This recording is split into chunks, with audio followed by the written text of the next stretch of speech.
네, 오늘 김진주 PD가 준비해온 이슈 형광펜 주제는 참사 희생자가 아니라 사고 사망자라고요입니다. 어느 날 갑자기 눈을 떠보니 156명이 사라진 세상에 살고 있다는 사실이 좀 믿기지가 않는데요. 이제 문제는 이상민 장관의 발언들이 좀 이 과정에서 좀 논란이 됐습니다. 네, 시작은 30일이었는데요. 이상민 행안부 장관이 이태원 사고 관련 긴급 브리핑 자리에서 이렇게 말했습니다. 경찰이나 소방 인력을 미리 배치함으로써 해결될 수 있었던 문제는 아니었던 것으로 파악하고 있다. 어제 서울 곳곳에서 여러 가지 소요와 시위가 있었기 때문에 경찰 경비 병력들이 분산됐던 측면이 있다. 이렇게 말해 논란이 불거졌습니다. 그러고 그 다음 날인 31일에는 정확한 사고 원인이 나오기 전까지는 섣부른 예측이나 추측, 선동성 정치적 주장을 해서는 안 된다는 그런 취지였다. 이렇게 부적절한 해명을 해서 논란을 더 키웠습니다.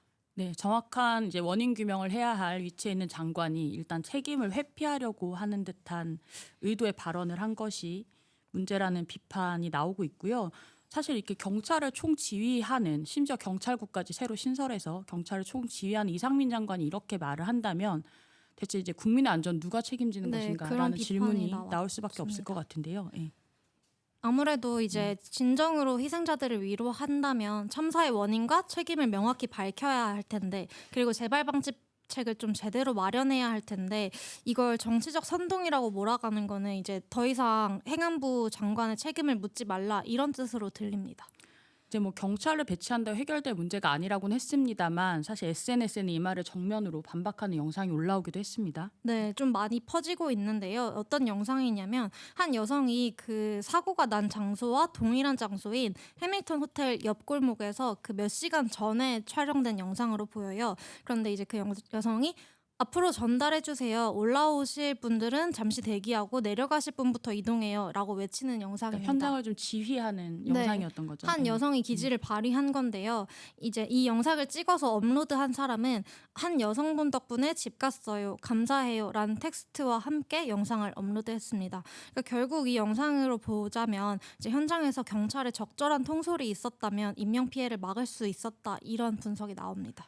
유승민 전 의원을 비롯해서 여권에서도 이제 이상민 장관을 파면해야 된다라는 등 좀 비판 목소리가 나오고 있는데요. 네, 그래서 오늘 결국 사과했습니다. 오늘 국회 행정안전위원회 그 참사 현안 보고 자리에서 제가 브리핑 과정에서 한 발언으로 적지 않은 분들이 마음의 상처를 안고 계신다. 경찰의 공식 발표 전까지 섣부른 추측이나 예단을 삼가해야 한다는 것이었지만 결과적으로 유가족과 국민의 마음을 세심하게 살피지 못했다면서 이 사고가 발생한 것에 대해 주무부처 장관으로서 심심한 사과의 말씀을 드린다. 이렇게 말했습니다. 사실 저는 이제 정부 대응이 어떻게 보면 애도를 좀 적극적으로 방해하고 있는 것 아닌가라는 생각이 좀 들기도 했는데 뭐 정부 대응뿐만이 아니라 이제 그 관할 지역인 용산구청 또 용산경찰서도 굉장히 좀 안일하게 대응한 것으로 밝혀지고 있어요. 네, 이태원 지구촌 축제가 10월 15일 그리고 16일에 같은 장소에서 열려서 이 축제랑 많이 비교를 하는데요. 이 행사는 이태원 관광특구연합회가 주최하고 서울시와 용산구가 후원한 행사입니다. 그러니까 지자체가 이렇게 자체적으로 운영한 행사여서 이태원역 메인 도로가 통제됐는데요. 그런데 이번 헬로윈데이에는 행사의 주체가 따로 없었던 기 때문에 공권력이 별도 통제를 하지 않았습니다. 않았다고 주장하고 있죠. 네. 행사 주체가 없었기 때문에. 네, 예. 주체가 없었기 때문이다 이렇게 주장하고 있는데요. 하지만 이제 주체가 없는 행사에 대해서 안전 책임 그럼 누가 져야 하냐라고 하면 지자체가 결국은 1차 책임이 있거든요. 그리고 또 재난안전법이라는 게 있잖아요. 네. 그 재난안전법에 따르면 1,000명 이상 관광객이 오거나 지자체장이 대비가 필요하다 이렇게 인정하는 축제에 대해서는 안전대책을 수립하도록 권고하고 있습니다. 또 사고 이틀 전에는 또 용산구청이 부구청장을 주재로 하긴 했지만 긴급 대책회의도 열었다고 알고 있는데. 네, 그런데 여기서 이제 사람들이 대규모 몰리는 것 이런 거에 대한 대책보다 코로나 방역과 시설 점검 등을 살펴봤다고 해요. 그러니까 결국 용산구가 할로윈데이랑 관련해서 안전관리 계획을 전혀 세우지 않은 겁니다. 그리고 소방당국이나 경찰에 도로 통제, 보행 동선 관리 같은 행정 지원도 요청하지 않았다고 합니다. 이태원역 무정차 같은 조치라든지 아니면 재난안전 문자라든지 이런 건 사실 네. 구청에서 얼마든지 할 수 있었던 조치인 것 같은데 그것들을 하지 않았다라는 비판이 좀 있고 사실 그 참사 당일부터 다음 날까지 용산구청장 대체 어디 있냐라는 질문들이 굉장히 많았던 것 같은데 외부 연락도 받지 않고 그 사이에 또 SNS를 비공개하고 이러다가 18시간 만에 입장을 밝혔죠. 네, 박희영 용산구청장의 그 대응 방식도 굉장히 많은 비판을 받았는데요. 그 한겨레 기자가 18시간 동안 뭐 입장 했냐. 밝히기 전에 이제 전화번호를 기자들에게 돌렸어요. 그래서 거기로 전화했더니 영혼 없는 사과보단 정확히 어떤 사전 준비를 했고 실제로 잘 시행됐는지 파악하는 게 우선이다. 이런 입장을 밝혔고요. 그리고 18시간 만에 밝힌 입장에서도 지자체장으로서의 사과나 책임 표명은 없었습니다. 그리고 어제 31일 녹사평역 합동분향소를 방문해서 MBC와의 간단하게 인터뷰를 했는데요. 구청에서 할 수 있는 역할은 다 했다. 헬로윈은 축제가 아니다. 그냥 헬로윈데이에 모이는 일종의 현상이라고 봐야 된다. 이런 발언을 하기도 했습니다. 네, 이 현상이라는 발언이 참 네, 비판 보여주는 많이 게 받았는데요. 많은 발언이라고 생각하는데 이거 역시 또 용산구청의 책임을 묻는 여론에 선을 긋는다는 비판을 받고 있고 결국 이제 비판 목소리가 커지자 저는 왜 그러니까 제때 사과를 하지 않고 다들 이렇게 사흘 나흘이 지나서야 사과들을 하시는지 모르겠는데 오늘 입장문을 내고 또 사과를 했죠. 네. 그리고 이제 지자체랑 동시에 경찰서의 대응이 적절했냐 이런 비판이 나오고 있습니다. 일단은 용산경찰서가 이 위험을 미리 알고 있었다 이런 이야기가 나오는데요. 용산경찰서가 27일에 보도자료를 냈는데 온라인에 헬로윈 검색량이 폭증하고 있다 이렇게 썼습니다. 그러니까 사람들이 많이 몰릴 거를 알고 있었다는 뜻이죠. 그러니까 그럼에도 불구하고 당일에 현장에 경찰이 137명이 배치됐고 이마저도 이제 대부분은 마약을 단속하기 위한 사복경찰이라서 정복을 입은 경찰관은 58명 뿐이었다고 합니다. 사고 이후에 어떤 수습 과정도 매끄럽지는 못했던 것 같습니다. 이제 오늘 윤희근 경찰청장이 기자회견을 가졌잖아요. 네, 오늘 이렇게 기자회견에서 이렇게 밝혔는데요. 사고가 발생하기 직전에도 현장의 심각성을 알리는 112 신고가 다수 있었다는 겁니다. 그리고 녹취록이 공개됐는데요. 너무 소름 끼친다, 통제 필요하다 이런 내용의 신고가 오후 6시부터 있었습니다. 조금 소개해드려야 될 것 같아요. 이제 오후 6시 34분에 압사당할 것 같아요. 너무 소름 끼쳐요. 아무도 통제 안 해요. 라는 신고가 있었고요. 오후 8시 9분에 사람들이 밀치고 난리가 나서 넘어지고 다치고 하고 있거든요. 라고 또 경찰에 신고가 들어갔고요.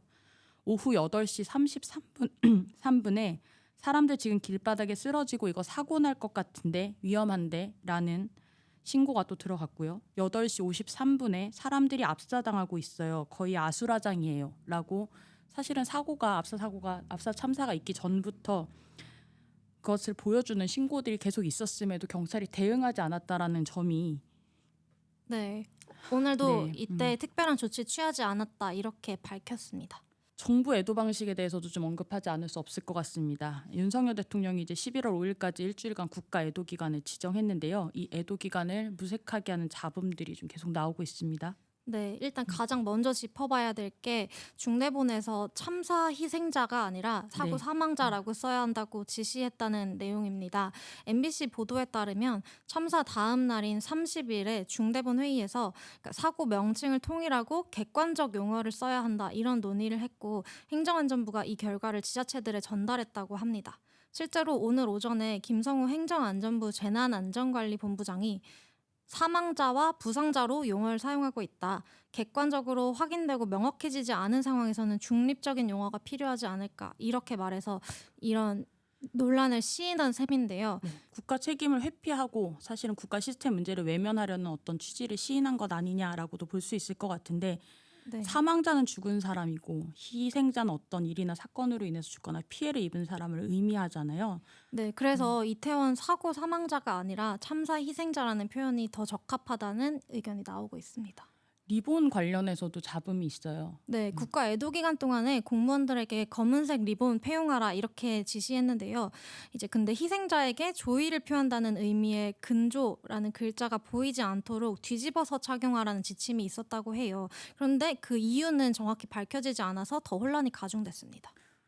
또 애도 기간 동안에는 도어 스태핑을 하지 않겠다라고 발표를 하셨는데 뭐 이거에 대해서는 사실 도어 스태핑 관련해서는 여러 그동안에도 논란이 좀 있었었기 때문에 사실은 이제 뭐 적절하지 않다라고 오히려 도어 스태핑을 하는 게 적절하지 않다라고도 할 수 있겠지만 또 다른 이야기도 나오잖아요. 네, 그러니까 애도를 이유로 이제 좀 듣거나 말하거나 아예 안 하겠다는 거냐 이런 비판이 나오고 있습니다. 뭔가 약간 진정한 애도하는 방식이 침묵만 있는 것처럼 정부가 몰고 가는 것 아니냐 이런 비판으로 보면 될 것 같습니다. 네. 그리고 어제 또 중대본 브리핑에서 그 재난안전관리본부장 김성우 그 재난안전관리본부장의 발언도 논란이 됐는데요. 그 질문이 왜 생략됐냐 이렇게 기자가 묻자 질문 나온 거 다 소화해야 되는 건가요? 라고 되물어서 좀 태도 논란도 있었습니다. 네, 희생자 대부분이 이제 20대였다는 점이 이 사건에 좀 더 비극을 더하는 것 같은데요. 지금 20대들이 학창 시절에는 사실은 세월호로 친구를 잃고 또 코로나 기간 동안에는 코로나로 인해서 고립감을 겪었던 청년들이었습니다. 투표는 굉장히 간단한 일이지만 그에 따라서 결정된 운명을 사는 일이 간단치 않음을 좀 매일같이 절감하는 시절인 것 같습니다. 여기까지 듣겠습니다. 김진주 PD 고생하셨습니다. 네, 감사합니다.